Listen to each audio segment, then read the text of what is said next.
असलकम and welcome to my channel M Junaid Khan stenographer. दोस्तों, अगर आप स्पीड क्लासेस में न्यू इंटरव्यू हो और आप अभी नए हो और आप डायरेक्ट जो है ना डिक्टेशन पिक नहीं कर सकते, तो फिर मेरे आपको सजेशन है कि सबसे पहले इस वीडियो के डिस्क्रिप्शन में नीचे लिंक मौजूद होगा। उस पे जाके आप क्लिक करके पीडीएफ डाउनलोड करो। फिर सबसे पहले उस पे प्रैक्टिस करो और ख़ास तौर पे इसमें जो मुश्किल आउटलाइन होंगी उस पे खसूसी प्रैक्टिस करके फिर डिक्टेशन को पिक करना शुरू करो। और दूसरी बात यह है कि डिक्टेशन स्पीड को भी आपको देखना चाहिए कि जो स्पीड आपके रेंज में हो उस स्पीड में आपको प्रैक्टिस करनी चाहिए। ये नहीं कि आप अभी 70 या 80 में लिख सकते हो और आप ट्राई करो डायरेक्ट 100 में, तो इससे आपको जो है ना नुकसान होगा और आपका कॉन्फिडेंस ख़राब होगा। अगर आप 70 पे लिख सकते हो तो आपको 70 और 80 तक ट्राई करना चाहिए। लेकिन अगर आप इससे भी कम लिख सकते हो, मतलब 60 पे लिख सकते हो, तो फिर आप 60 पे या 65 पे या 70 पे ट्राई करना चाहिए। जब ये आसानी से आप पिक करना शुरू कर लेते हो तो इसके बाद जो है ना आप 80 वाला या 75 वाला या थोड़ा जो आपके रेंज थोड़ा सा ऊपर हो वो ट्राई कर सकते हो। क्योंकि अगर आप बहुत ज़्यादा तेज़ रिकॉर्डिंग से प्रैक्टिस करोगे, फॉर एग्जांपल 80 के बजाय आप 100 पे करोगे, तो इसमें काफ़ी ज़्यादा फ़र्क है और आपके आउटलाइन फिर सही नहीं बनेंगे, आपको काफ़ी ज़्यादा मुश्किलात पेश आएंगी।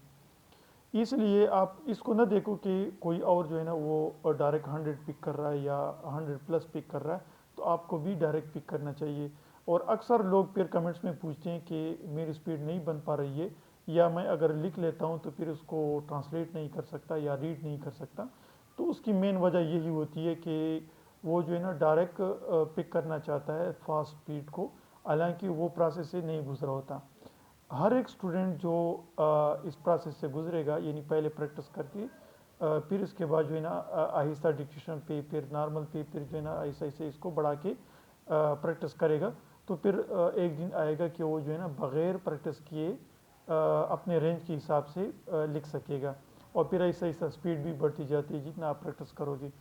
तो मेरी आपसे गुजारिश है कि आप लोग जो है ना जल्दी ना करो कि आप फ़ौरन से कहो कि मेरी स्पीड 100 बन जाए या 100 प्लस बन जाए और आप अभी 70 और 80 भी नहीं लिख सकते हो। तो ये एक नामुमकिन सी बात है, यानी आप डायरेक्ट स्किप करके नहीं कर सकते, बल्कि आपको ग्रेजुअली स्टेप बाय स्टेप जाना होगा और आपको प्रैक्टिस करनी होगी पहले, अगर आप डायरेक्ट डिक्टेशन पिक नहीं कर सकते।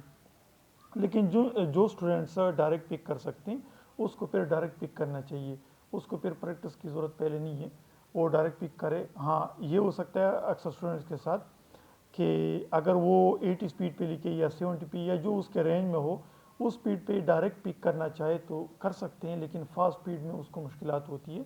तो फिर उसको ये करना चाहिए कि सबसे पहले अनसीन पैसेज को अपने रेंज के हिसाब से, जो स्पीड आपके रेंज में हो उसी पे प्रैक्टिस करके एक दो दफ़ा ट्राई करके फिर जो है ना फास्ट वाला डायरेक्ट पिक करना चाहिए। तो इस तरह से क्या होगा कि कुछ अर्सा बाद आप फिर वो फास्ट वाला भी पिक करना शुरू कर लोगे।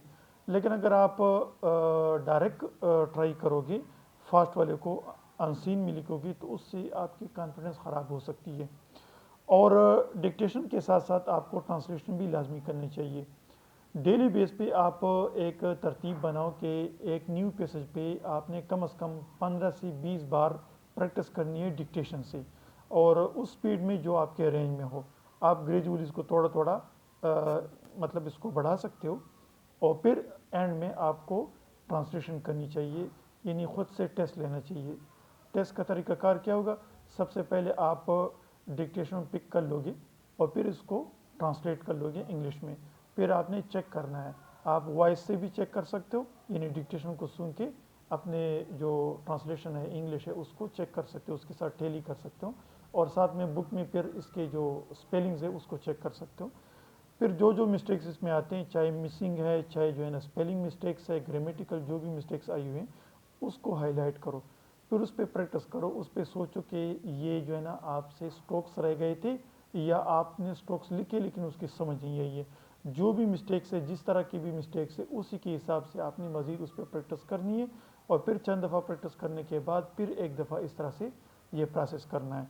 इससे क्या होगा कि ऐसा ऐसा आपकी कॉन्फिडेंस बढ़ेगी और आपकी प्रैक्टिस की वजह से आपके जो है ना वो ओवरऑल शॉर्ट हैंड इम्प्रूव होगी, डिक्टेशन भी सही रहेगी और फिर ट्रांसलेशन भी सही रहेगी।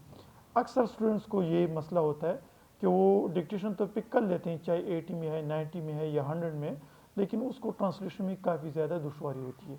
उस उसके मुख्तलिफ वजूहत होते हैं। नंबर वन वजह तो ये होती है कि वो ट्रांसलेशन अक्सर नहीं करता है, सिर्फ डिक्टेशन से उसको आसान लगता है और बस डिक्टेशन लिखता रहता है। तो इससे आपकी ट्रांसलेशन इम्प्रूव नहीं हो सकती जब तक कि आपने ट्राई नहीं की होगी। दूसरी वजह ये होती है कि इंग्लिश ग्रामर वीक होती है, जिसकी वजह से, चूँकि आप लोगों को पता होगा कि अक्सर वर्ड्स शॉर्ट हैंड कैसे होते हैं जो सिमिलर लिखे जाते हैं, जिनको हम ग्रामेटिकली फिर पहचान सकते हैं। तो इंग्लिश ग्रामर भी अच्छी होनी चाहिए या इसको अच्छा करना चाहिए, मतलब इम्प्रूवमेंट करनी चाहिए, उसमें कोशिश करनी चाहिए। दूसरी चीज़ होती है स्पेलिंग। हमारे स्पेलिंग काफ़ी वीक होते हैं तो उस वजह से भी मिस्टेक्स आ जाते हैं और हम सोचते हैं कि मैंने टेस्ट काफ़ी अच्छा किया है, लेकिन रिज़ल्ट जब आता है तो उसमें फ़ेल हो जाते हैं। तो ये भी एक वजह होती है।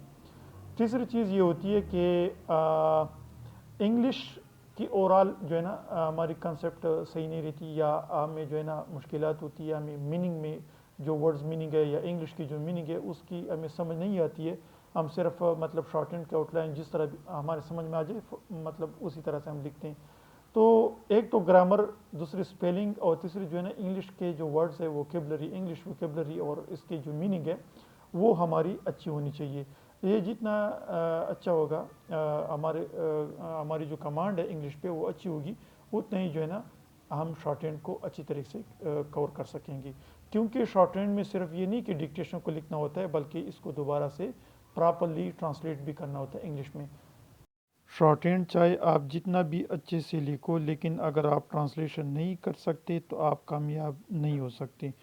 अक्सर लोग इसी वजह से फ़ेल हो जाते हैं क्योंकि वो शॉर्ट हैंड तो लिख सकते हैं लेकिन उन्होंने ट्रांसलेशन नहीं की होती है, घर में इस पे प्रैक्टिस नहीं की होती है।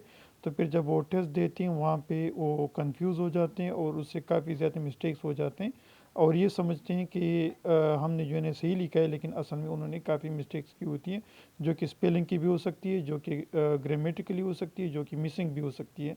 तो इन चीज़ों का ख्याल रखें।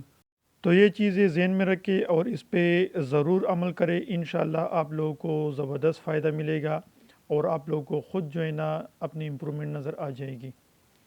वीडियो को लाइक करना ना भूलिएगा, क्योंकि आप लोग वीडियो देखते हो लेकिन लाइक्स बहुत कम आते हैं। लाइक से मुझे खुशी मिलती है और मुझे जो है ना हौसला मिलता है, इसलिए लाइक्स ज़रूर कीजिएगा।